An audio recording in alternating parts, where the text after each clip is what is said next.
अतिवृष्टीमुळे नाशिक जिल्ह्यातील शेती पिकाचे मोठ्या प्रमाणात नुकसान झालेले आहे. लाखो हेक्टरवरील पिकं जे ते उद्ध्वस्त झालेले आहे.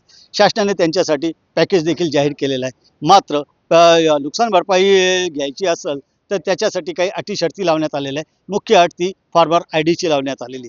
मात्र अनेक शेतकऱ्यांकडे फार्मर ID नसल्यामुळे कदाचित त्यांना आता या नुकसान भरपाई मिळणार की नाही अशी शंका उपस्थित केल्या जात आहे. माझ्यासोबत बोलण्यासाठी शेतकरी त्यांच्याकडून जाणून घेऊया का ते या अटीबाबत काय त्यांचं मत आहे. बाबा काय म्हणाल, ही जी अट ठेवण्यात आलेली आहे याविषयी तुमचं काय मत?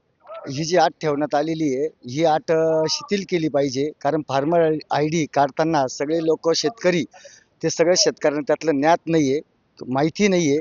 फार्मर ID म्हणजे काय हेच माहीत नव्हतं काही लोकांना. त्याच्यामुळे ही जी अट होती ती शिथिल करावी आणि जी नुकसान भरपाईची जी मागणी होती आमची त्याच्यामध्ये थोडी भरीव करावा. ही तुटपुंजी जी दिलेली आहे तर ती रद्द करून भरीव अशी मदत द्यावी सरकारनं, एवढी आम्ही अपेक्षा व्यक्त करतो. एकूणच जी फार्मर ID ची अट आहे ते शिथिल करावी आणि हे जी हेक्टरी 27,000 रुपये शासन देणार आहे त्याच्यात वाढ करण्याची मागणी नाशिक जिल्ह्यातील शेतकरी करत आहे. बाबू शेख, न्यूज 18 लोकमत, मनमाड.